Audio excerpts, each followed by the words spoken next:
एक बड़ी अजीब चीज़ इस दफ़ा देखी है कि हम लोग ना इलेक्शन से पहले कोई एक हफ़्ता पहले हम रोना रो रहे थे। मैंने भी कहा चलो यार अपने हिस्से का जो है ना वो कंकर मार के देख लेते हैं। तो अल्लाह ताला ने भी यही कहा हुआ है कि आप तो अपने हिस्से का काम कर सकते हो। तो हमने कहा कि चलो अपने हिस्से का काम करके लोगों को ये बता देते हैं कि भाई वोट डालो। अगर आपने भारी अक्सरियत में वोट डाल दिए ना, फिर इम्कान ही नहीं बचता कि वो चोरी हो जाए। आपका मैंडेट अगर आप दे दोगे ना, फिर इम्कान नहीं बनता। टर्न आउट वही रहा है 50% के अराउंड। और जो मतलब जो चोरी करने वाले थे उनको उन्होंने तो फिर भी चोरी कर लिया, और देखिए उतनी ही आसानी से और उतनी ही दिलेरी से कर लिया देखिए कि मेरी जितनी। जान, इस वक्त है अपने अपने डिफेंस की जंग हम्म। मुल्क में। बका की जंग किसको कहते बका हैं? की जंग। मुस्लिम लीग नून अपनी बका की जंग लड़ेगी, जी। पीटीआई अपनी बका की जंग लड़ रही है, पीपल पार्टी अपनी बका की जंग लड़ रही है, आर्मी जनरल अपनी बका की जंग लड़ रहे हैं, चीफ साहब जो है वो अपनी बका की जंग। जब पूरा मुल्क जंगी हालात में होना, वो मुल्क तरक्की नहीं कर। मैं जो बात बता रहा हूँ इस वक्त, आप 90% लोग बाहर निकलें, हम्म। वोट दे दें, सारी की सारी सीटें पीटीआई को दे दें, फिर भी मुल्क ठीक नहीं होना। सारी की सारी सीटें नून लीग को दे दें, नहीं ठीक होना। सारी की सारी पीपल पार्टी को दे दें, नहीं ठीक होना। सारे के सारे इख्तियार उठा के चीफ को दे दें, नहीं ठीक होना। सारे के सारे इख्तियार उठा के चीफ जस्टिस को दे दें, मुल्क नहीं ठीक होना। मुल्क ठीक करने का मैं वाहिद फार्मूला कह रहा हूँ, बार बार मैं कह रहा हूँ, मेरी आज की डेट में ये बात याद रखना कि आपके पास वाहिद फार्मूला एक दूसरे को माफ़ करने का। हाँ, ये कैसे मैं करेंगे? आपको एक मैं आपको एक मियाँ नवाज शरीफ की आपको एक बात बताता हूँ। जी। मियाँ साहब की उम्र थी 20 साल, 21 साल, 22 साल। उनके भाई की भी इतनी थी। हम्म। वो मर्सिडीज़ पे स्कूल जाता था। मेरा एक अच्छा दोस्त है, उसके मियाँ साहब क्लास फेलो थे। एक दिन वो उठे, उनको पता चला कि हमारी फैक्ट्री इत्तेफाक फाउंड्री के ऊपर किसी का कब्जा हो गया। भुट्टो दौर। भुट्टो दौर में जी। फख्र एशिया में नेशनलाइजेशन। नेशनलाइजेशन। वो किस ट्रॉमा से गुजरे हो, बिल्कुल ऐसे। किस तरह जब उनका बाप वापस आया होगा, हम्म। जब वो आके बैठा होगा घर में, हम्म। जिसने एक ज़र्रा ज़रा जोड़ के, मैं बार बार उनका तो आपको ब्रेड कहता एंड हूँ बटर ही इत्तेफाक कि फाउंड्री मियाँ थी ना शरीफ उस बहुत बड़ा आदमी वक्त। जी था। जी बिल्कुल ऐसे, नो डाउट। मियाँ शरीफ ने तिनका तिनका जोड़ के उस वक्त वो इक़्तिदार में नहीं थे ना, हम्म। ना वो कुछ उसका बेटा वज़ीर आला था, ना कोई वो खुद हाँ। वज़ीर आज़म थे। जी। किस तरह उन्होंने जोड़ के इत्तेफाक फाउंड्री खड़ी की। बिल्कुल ऐसे ही। जब खड़ी की तो जिन्होंने छीनी, उन्होंने इस मुल्क के पाँव के ऊपर जो कुल्हाड़े मारे, जो खुदकुशी की, जो खुद को जैकेट पहन के भुट्टो साहब ने इस मुल्क की इकानमी का बेड़ा कर जी जी। किया, वो किस ट्रॉमा से गुजरे होंगे। आज तक नहीं भूले मियाँ साहब, मैं आपको गारंटी से कहता हूँ नहीं भूले, बंदा भूल ही नहीं सकता। अब आ जाए पीपल पार्टी की तरफ।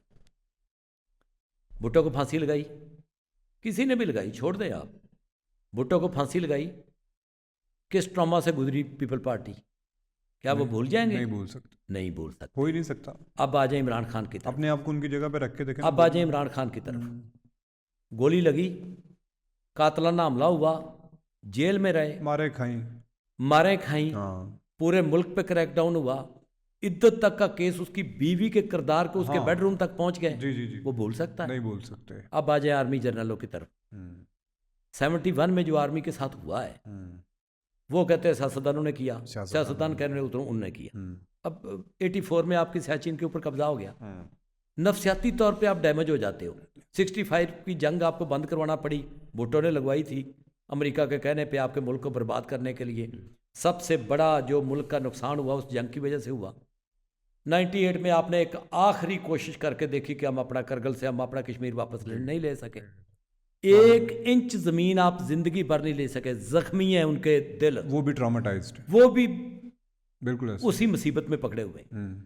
आपके चीफ जस्टिस के ऊपर एक केस हुआ, सही हुआ गलत हुआ मैं नहीं उसकी बात कर रहा, वो भी उसी ट्रॉमा में है। काजी साहब। सबके साथ ज्यादतियां हो गई, सबके रूह छलनी छलनी है, सबकी अपना मुसीबतों में पड़े हुए हैं, सब नफसियाती मरीज बन चुके हैं, सब नफसियाती मरीज बन चुके हैं। भाई एक ही तरीका है आपको निकलने का कि बाहर निकल के टेबल पे एक दूसरे को माफ़ कर दो। माफ कर दो। मैं इनके आगे हाथ जोड़ के कहता हूँ, खुदा के लिए माफ़ कर दो। मैं बार बार आज की हाँ, डेट में कह रहा हूँ, आज 12 फरवरी 2024। 2024 है। लिख लें, मियाँ साहब सारा जोर लगा लें, मुल्क ठीक नहीं होगा। हाफिज आसम मनीर साहब सारा जोर लगा लें, ठीक नहीं होगा।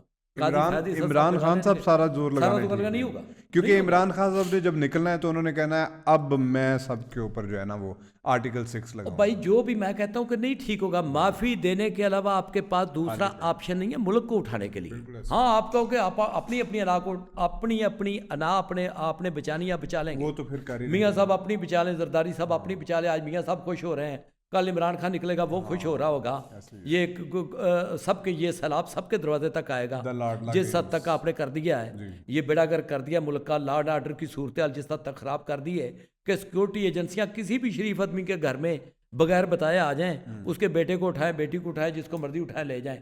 ये मुल्क है, ये मुल्क रह गया है। दूसरा तरीका फिर एक और भी है, सिर्फ आपके पास दो तरीके। दूसरा तरीका उसको मैं कहता हूँ आसुमनी डॉक्टर आई। तरीकाकार ये है कि पुलिस को खुली छुट्टी दे दो। इन्होंने बहुत माल बनाया है इस दौर में, ब्यूरोक्रेसी ने बहुत माल बनाया क्योंकि मुल्क बेकार पड़ा हुआ है। कैसे ही है। इनको खुली छुट्टी दे दो, हर पढ़े लिखे लड़की लड़के को कुटो, मारो, उनके घर पे बार बार अटैक करो। ये मुसीबत में आए हुए बाहर निकल जाए, मुसीबत में आके निकलेंगे अपनी इज्जत नफ्स के लिए, अपने जेवर बेचेंगे, माँ का जेवर बेचेंगे, अब मुल्क ही छोड़ गाड़ी देंगे। बेचेंगे, मुल्क छोड़ जाएंगे। जब आपका 2 करोड़ बंदा मुल्क छोड़ जाएगा तो फिर उनकी ड्यूटी लगा दे कि 5-5 बंदों का राशन सालाना भेजा कर। रेमिटेंस पाकिस्तान भेजा करो। हाँ जी, अच्छा वैसे होता भी आपको पता है जो लोग बाहर रहते हैं 70% पैसे पाकिस्तानी भेजते हैं। पाकिस्तान में भेज दें। हाँ वैसे ये है। आपके 10 करोड़ लोग जो 16 करोड़ मर रहे हैं, 3 करोड़ आपको पता, ये भी फिर एक डॉक्टर आई, ये भी ये कर लो। इकोनॉमी बेहतर करने का ये कर बिजनेस लो। का तरीका है। तीसरा कोई तरीका मैं आज की डेट में चैलेंज कर रहा हूँ मियाँ साहब को, आसफ जरदारी साहब को, हाफिज आसफ मुनीर साहब को, काजी फैदिसा साहब को, कोई मुझे निकाल के दिखा लेना, मुल्क आपका नीचे जाएगा। मेरी सबसे अमली रिक्वेस्ट है, आपके अल्लाह ताला ने ऐसा मौका दिया है, एक ही दिन में, यकीन माने पाकिस्तान के लोग झोलियाँ उठा उठा के इनको दुआएं देंगे। एक ही दिन में उसको अडयाला से निकालें, टीवी पे बैठे कहें यार असी एक दूजे को माफ़ कर दे, आओ सारे एक दूजे को माफ़ कर दो। ऐसे बिल्कुल। आपको ज़रूरत है सलाई की, आपको काटने की ज़रूरत नहीं है, आपका मुल्क छलनी है। बिल्कुल ऐसे। बार बार जब मैं कहता हूँ तो आप कहता हमें मसलों का पता है। इस हद तक मसलों का नहीं पता आपकी लीड क्लास को, वो डिसकनेक्टेड है आपके मुल्क के साथ, वो डीअटैच्ड है, उनको नहीं पता कि मुल्क के किस हद तक चला गया। आप चलें ना मेरे साथ, भाई जिसका बच्चा दवाई के बगैर भूखा मर रहा है उसके लिए अखलाकियात क्या मैं नहीं रखती, ऐसे ही है। कुछ भी नहीं रखती।